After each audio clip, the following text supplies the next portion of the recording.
খুব সুন্দরী মহিলা ছিল। ওরাও ছোটবেলাটা এখানেই নাকি কেটেছে, আর সদর গার্লসে পড়তো, ডাকনাম বিউটি ছিল। খালেদা জিয়া আমার বাড়ির উল্টো দিকেই ছিল, আমার মায়ের কোলেই সে মানুষ হয়েছে। বেগম খালেদা জিয়া বাংলাদেশের প্রাক্তন প্রধানমন্ত্রী। তার জন্ম উত্তরবঙ্গের জলপাইগুড়িতে। শৈশব কেটেছে জলপাইগুড়ি শহরের নয়াবস্তি এলাকায়। স্থানীয়দের স্মৃতিতে আজও ভেসে ওঠে সেই ছোট্ট মেয়েটির মুখ, যাকে প্রতিবেশীরা আদর করে ডেকেছিলেন পুতুল। আবার স্কুলে নাকি ডাকনাম ছিল বিউটি, বলেন স্থানীয়রা। জানা যায় জলপাইগুড়ির একটি স্বনামধন্য গার্লস স্কুলে পড়াশোনা করেন তিনি। খালেদার বাবা ইস্কান্দর মজুমদার ছিলেন ব্যবসায়ী। তিনি 1919 সালে ফেনী থেকে জলপাইগুড়িতে এসে ব্যবসা শুরু করেন। 1937 সালে বিয়ে করেছিলেন বেগম তৈয়বা মজুমদারকে। এরপর 1945 সালের 15ই আগস্ট জলপাইগুড়িতে জন্ম নেন তাদের কন্যা খালেদা। চাঁদের মতো উজ্জ্বল মুখশ্রী দেখে পরিবারের সদস্যরাই তার ডাকনাম রাখেন পুতুল। দেশভাগের পর মজুমদার পরিবার সম্পত্তি হস্তান্তর করে বাংলাদেশে চলে যান। সেই বাড়ি বহুবার হাতবদল হয়ে বর্তমানে গোপ ও চক্রবর্তী পরিবারের জিম্মায়।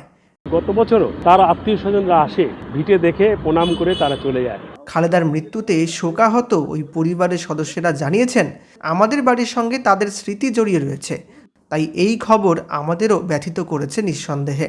মঙ্গলবার সকালে তার প্রয়াণ সংবাদে জলপাইগুড়ির ওই পাড়ায় একটু হলেও বাতাসে ভেসে উঠেছে স্মৃতির দীর্ঘশ্বাস। স্থানীয়রা বলছেন, মেয়েটি আজ নেই, কিন্তু তার স্মৃতি চিরকালই এই পাড়াতে বেঁচে থাকবে। আমরা শুনেছি যে এটা হচ্ছে খালেদা জিয়ার বাগান বাড়ি ছিল, আর হচ্ছে সামনেটা ছিল হচ্ছে ওরা থাকতো। খুব সুন্দরী মহিলা ছিল, সদর গার্লসে পড়তো, ডাকনাম ছিল বিউটি। ওদের জমিতেই আমরা আছি।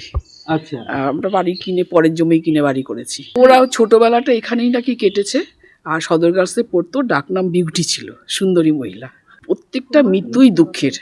তার ওর মৃত্যুর সংবাদ পেলে আমরাও খুব দুঃখিত হয়েছি। এটা আমাদের এমনি ফাঁকা জমি ছিল, পরে 2012 সালে আমরা 2012 বা 11-তে আমরা বাড়ি করেছিলাম। আরো অনেক আগে 90-90 মানে কেনা ছিল জমিটা। তখন হচ্ছে ওইখানে একটা পুকুরের মতো ছিল, ওই পুকুর টুকুরগুলো ভরাট করা হয়েছে। ওটা যেটা বাগান বাড়ি থাকলো, পুকুরটা না, ওরা পুকুরটা হচ্ছে এমনি ছিল একটা, আমরা এসে পুকুর দেখেছি, পরে ওগুলো ভরাট করে পরে ওরা জমিটা বিক্রি করেছে চক্রবর্তী বাড়ি। খালেদা জিয়ার জন্ম আমাদের বাড়ির উল্টো দিকে জমিতে, যেটা দেশভাগের পর যখন সমস্ত এক্সচেঞ্জ হয় তখন অমরেন্দ্রনাথ চক্রবর্তী তিনি জলপাইগুড়ি এই বাড়িতে আসে এবং খালেদা জিয়ার আজ বাংলাদেশে চলে যায়।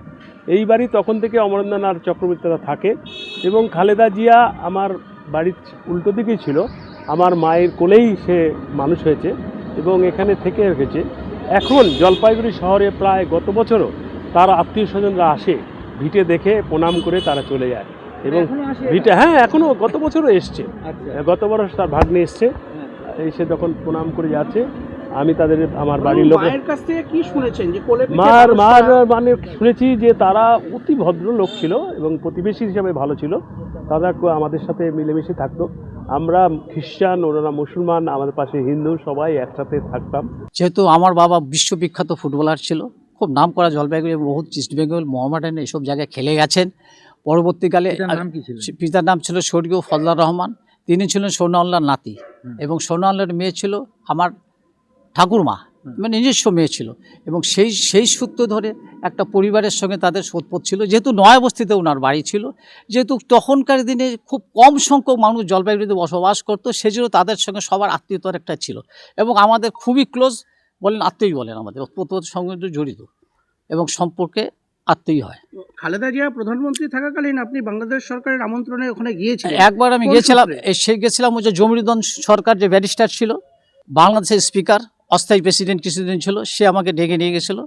তার বাসভবনে আমাকে নিমন্ত্রণ করছিল, সেখানে খাওয়া দাওয়া করেছি আমি। এবং আমাকে উনি একটা বই লিখেছিল, সেই বইটা এনে আমি জলপাইগুড়িবাসীর নাম করা যে সেসব বিখ্যাত ছিল তাদেরকে আমি দিয়েছি এবং পার্লামেন্টেও গেছি। এবং আমার সৌভাগ্য হয় না যে উনি আমাকে বলেছিল যে চলো প্রধানমন্ত্রীর বাসভবনে। আমি বলছিলাম যে প্রধানমন্ত্রীর বাসভবনে, তখন আমার আর সময় হয়নি, বাংলাদেশের ভারতে ফেরার সময় হয়ে গেছে। আমি বললাম যে এতদিন আমি থাকতে পারবো না, উনি সময় দিতে যেহেতু পারেন নাই, সেই জন্য আমি ব্যাক করে চলে আসছি। পরবর্তীকালে আবার রাখছি, যেহেতু গভর্নমেন্ট তখন পাল্টে গেছে, পরবর্তীতে আমি আর যেতে পারিনি। তো যাই হোক, এবার মানে বিষয়টা একটু উনি ছোট শৈশবটা যেমন কেটেছে এবং পড়াশোনাও শৈশবকালে এখানেই করছেন। তার এই বসত বাড়ি আগে, আজকে বহুত বছর আগে বসত বাড়ি ছিল। ছোটোবেলায় এখানেই বড় হয়েছে। পরবর্তীকালে উনি চলে গেছে এবং বিশিষ্ট ব্যক্তি বর্গ নেত্রী হিসাবে উনি বাংলাদেশের একটা নাম করেছে। তার মৃত্যুটা আমাদের কাছে আজকে মানে বিষাদের ব্যাপার, খুব দুঃখজনক লাগছে। এই দিনটা আমরা আজকে শোক হিসাবেই আমরা নিজেকে মনে করছি, তার স্মৃতির প্রতি আমরা শ্রদ্ধা জানাচ্ছি। আর এই জায়গাটা যখন উনি ছিলেন এবং সারা মানে বাংলাদেশের একদম বিশিষ্ট নেত্রী, তার স্বাভাবিকভাবে আমাদের কাছেও একটা মানে ওনার কৃতিত্বটা আমরা যেমন গর্বিত, আজকে মৃত্যুদিনটা আমাদের কাছে একদম শোকের ছায়া আমাদের কাছে নেমে এসছে। আমরা এই দিনটাকে আজকে শোক হিসাবে এই জমিটাতে কি শুনছেন, কি ছিল ওদের? এই জমিটা বাগান ওনাদের বাড়ি ছিল? বাগান বাড়ি ছিল, পাশেই সংলগ্ন ওদের বসত বাড়ি ছিল। হ্যাঁ। এই বসত বাড়ি থেকেই উনি মানে শৈশবটা কেটেছে। কত সালে ওনারা চলে যান? এটা অনেক আগে চলে যান, সেটা নির্দিষ্ট partition হয়। পার্টিশন হয়, তখনই ওনারা এখান থেকে চলে যান। পরবর্তীকালে জায়গাটা বাগানবাড়ি ভ্যাকেটি ছিল।